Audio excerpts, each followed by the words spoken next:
పొలాలలో ఉండాల్సినటువంటి రైతన్న ఇవాళ రోడ్ ఎత్తే ఉన్నటువంటి ఒక దుస్థితికి ఇవాళ ఈ నిదర్శనం వల్గొండ రోడ్డు మీద జరుగుతున్నటువంటి ధర్నా. ఇవాళ అందరూ కూడా ఎవరైనా ఒక విషయాన్ని అడుగుతూ ఉన్న రైతులు చెప్పాలి. ఎవరైనా అన్నం తినాల్సి వస్తే ఎట్లా తింటారు? కలుపుకొని ముందుకు ఇట్లా తింటారు, నోట్లో పెట్టుకోండి. ఇవాళ ఈ చేయితోటి ఇట్లా తిరిగి తినమంటున్నాడు రేవంత్ రెడ్డి. ఇట్లాంటి ఏమనాలి? వాని మనిషి అంటారా? ఫస్ట్ అన్నం అనేది తినాల్సి వస్తే స్ట్రైట్ గా నోరు ఉంది, కలుపుకొని నోట్లో పెట్టుకుంటాం. ఈ నోట్లో పెట్టుకునే దానికి చుట్టూ తిప్పి ఇట్లా పెట్టుకోవాలని చెప్తున్నాడు ఆయన. ఏం పుట్టింది ఇవాళ రేవంత్ రెడ్డి ప్రభుత్వానికి? ఏం పుట్టింది? కేసీఆర్ ప్రభుత్వం ఉన్నప్పుడు అటో ఆయన 10 బస్తాలు యూరియా కావాలని చెప్పి అటో ఆయన చెప్తుంటే యూరియా తీసుకొచ్చి ఇంటికి వచ్చేసేది కదా. అటు ప్రభుత్వానికి ఏం పుట్టిందని ఈ యాప్ తీసుకొచ్చిండు. ఇవాళ నిన్న మనం చూసినాం, ఈ సర్వేలో దామోదర్ రెడ్డి అనే రైతు మాట్లాడుతున్నాడు. సోషల్ మీడియాలో మనం అందరం చూసినాం. ఇక్కడ మాట్లాడిన రైతుల ఆవేదన అందరిది కూడా చూసినాం మనం అందరం కూడా. ఆ రైతు ఏమడిగిండు? నాకు చదువు రాదు, ఈ ఓటు మీద రాదు, ఏడుస్తుంటే కళ్ళ నీళ్ళు వస్తట్టున్నాయి, నేను ఆత్మహత్య చేసుకొని చచ్చిపోతా. 2 నెలలే ఇవాళ నారు వాసి ఇవాళ పొలం ఎండిపోయే పరిస్థితి వచ్చింది, పొలం ఆగిపోయే పరిస్థితి వచ్చింది. ఇవాళ ఏం చేయాలి? ఆత్మహత్య చేయండి అనేటువంటి పరిస్థితి ఇవాళ దామోదర్ రెడ్డి రైతు వ్యక్తం చేశాడు. ఇక్కడ రైతులు ఇప్పుడు మాట్లాడారు. ఒక 5 ఎకరాల రైతు, ఒక 3 ఎకరాల రైతు, మా నాతో తల్లి, వీళ్ళందరూ కూడా యూరియా కోసం తిప్పలు పడుతున్న పరిస్థితి. మనం మాట్లాడుతున్నప్పుడు మా కళ్ళం మా యువ రైతు ఒక ఆయన మాట్లాడుతున్నప్పుడు చెప్పిండు, అన్న నేను 10 గంటలకు యాపం చేస్తే వస్తాయట అని చెప్పేసి 5 నిమిషాల దాకా 10 గంటలకు కూర్చున్నా, యాపంగా కూర్చోగా నా చుట్టూ 4 రైతులు వచ్చారు. అయ్యా నీది అయిపోయిందని నాకు కూడా బుక్ అని చెప్పేసి వాళ్ళు వస్తే ఇవాళ నేను కూర్చున్నది చేపట్టాలే ఓపెన్ చేసరికి అయిపోయిందని చెప్పి చూపిస్తుందట. ఇవాళ ఏంది బాధన్నా? కేసీఆర్ సార్ ఉన్నప్పుడు ఎంత నిమ్మలంగా ఉండే, ఏడ కూర్చున్నా కడుపు నిండా తిన్నాం, కడుపు నిండా కన్ను నిండా నిద్రపోయినాం. ఇవాళ ఈ దుస్థితికి కారణం ఇవాళ ఉన్నటువంటి ఈ ప్రభుత్వము. రేవంత్ రెడ్డి ప్రభుత్వానికి రైతుల మీద ప్రేమ లేదు.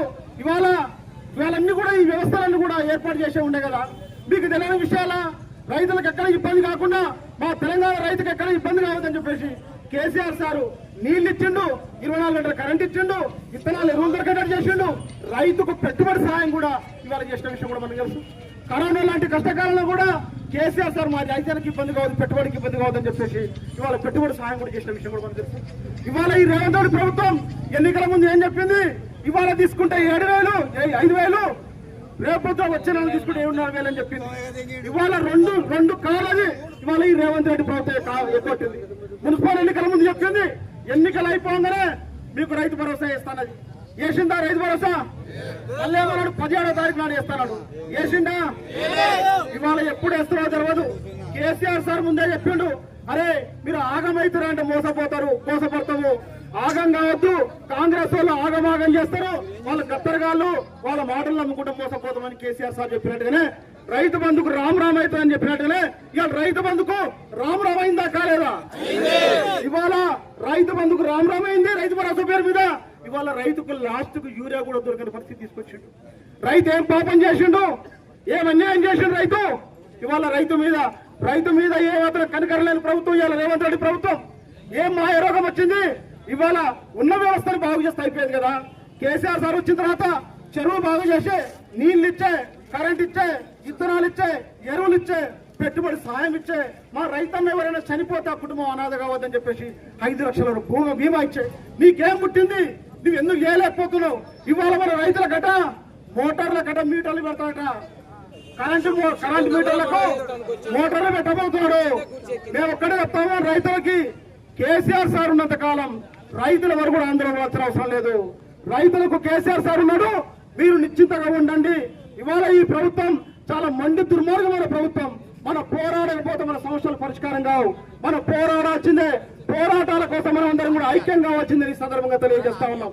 ఇవాళ ఎన్నడూ లేని విధంగా రైతుల నుంచి పెద్ద ఎత్తున డిమాండ్ వస్తున్నది.